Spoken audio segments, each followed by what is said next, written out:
integrantes son Jordi Pacheco, Kevin González, Jonathan Muñoz, Alexander Mora y Jefferson Osecos. A continuación, mi compañía.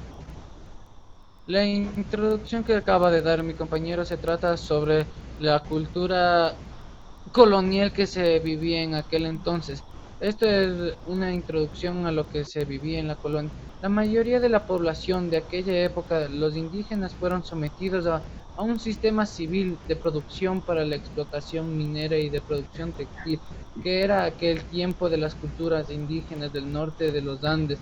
Esta consolidación se dio a partir del año de 1563 con la corona española establecida por la Real Audiencia de Quito, el nombre de la nueva administración, de la cual se sometió un vasto territorio, incluyó el actual Ecuador. Este territorio llegaba hasta el Océano Atlántico, lo cual nos quiere dar a entender que en esta época, a partir del siglo XVIII, surgió un quiteño mestizo ilustrado que fue el doctor Eugenio Francisco de Javier, el cual dio grandes ideales a la cultura, al socialismo del siglo XVII y XVIII, como se puede ver a continuación en esta imagen.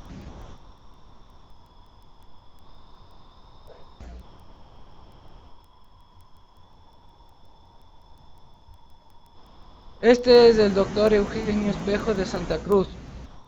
Su humilde investigación aportó a grandes conocimientos a lo que es a la actual historia del Ecuador en su ámbito cultural y social. A continuación, mi compañero. Bueno, yo les voy a hablar sobre la educación en la colonia. El sistema educativo colonial es una tarea difícil. Desde la educación elemental hasta la superior había características muy diversas que poco a poco se fueron perdiendo para el sistema actual. Durante la época colonial, muchas organizaciones religiosas, entre ellas dominicos y cristianos, hicieron aportes muy valiosos al sistema educativo de la época. La estructura de los estudios en la colonia se dividió en las primeras letras, estudios menores y estudios mayores. La decisión de estas etapas era flexible, dependía mayormente de la habilidad del estudiante. No existía correspondencia clara entre la edad de estudio y su nivel de aprendizaje. Las primeras letras consistían en la enseñanza del castellano, las operaciones básicas de la aritmética. Estos estudios podían realizarse con un tutor particular o en alguna escuela conventual. Los estudios menores se centraban en el aprendizaje del latín. En aquella época el latín era el lenguaje universal del conocimiento, lo que hoy en día sucede con el inglés.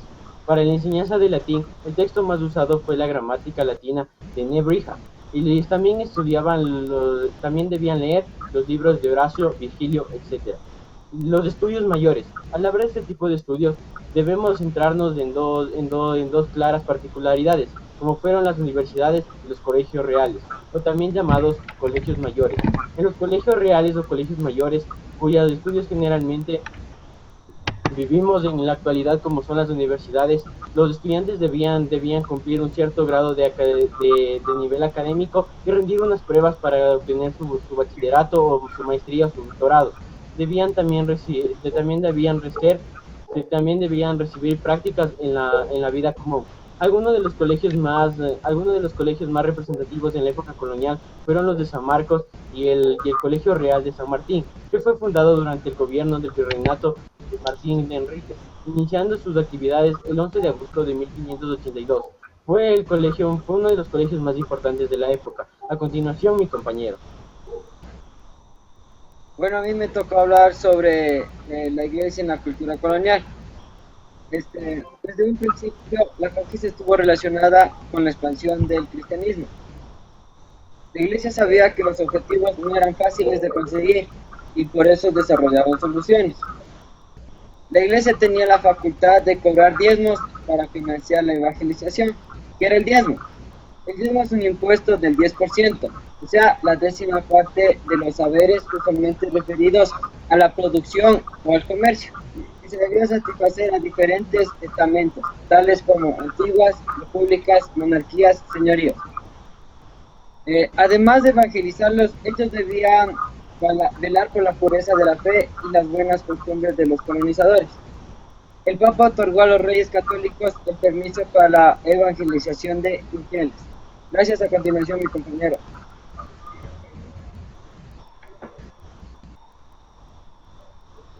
A mí me ha tocado hablar sobre las ciencias en la colonia.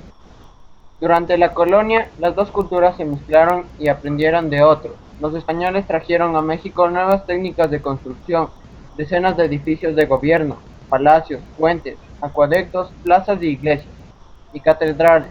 Fueron construidos siguiendo los estilos que estaban de moda en Europa: plateresco, barroco y neoclásico. Fueron enriquecidos por los artistas mexicanos. Las construcciones coloniales se hicieron con la maestría que aún pueden admirarse en las ciudades como las de México, Morelia, Guanajuato, Zacatecas. También los pintores hicieron obras en las que combinaron estilos europeos e indígenas. Los temas de las pinturas eran religiosos, pero muchas de ellas sobre los muros de las iglesias, tal como eran hechas de las antiguas ciudades prehispánicas. Hubo también escritores y poetas que lograron en sus obras cómo vivían, pensaban y sentían las personas de aquella época. Pudieron hacerlos porque los españoles habían traído a la Nueva España la imprenta, y esto les facilitó que se imprimieran periódicos y libros, constituyendo como una ciencia. Quizás la más notable escritora de la época colonial fue Sor Juana Inés de la Cruz, que se destacó por su sabiduría y interés en el arte. Ella reunió en su biblioteca más de 4.000 libros, muchos mapas e instrumentos novedosos. También tuvo científicos como Carlos de Siniestra, Góngora, que escribió sobre los cometas; Eusebio Quino, que descubrió la Baja California, que era una península; y Antonio León y la Gama, que estudió los satélites de Júpiter y descifró el calendario azteca, entre otros pensadores de este tiempo. Gracias. A continuación, mi compañero. Yo voy a hablar sobre la imprenta. La imprenta vino a Nueva España en 1535. Tardó medio siglo en llegar a Lima en 1584. Al principio la imprenta servía a la misión religiosa de imprimir libros para apoyar a la misión de educar a los indígenas. Se imprimían catecismos, sermones, doctrinas cristianas y muchos glosarios de vocablos indígenas, y así poder diseminar la palabra de Dios en toda la lengua nativa.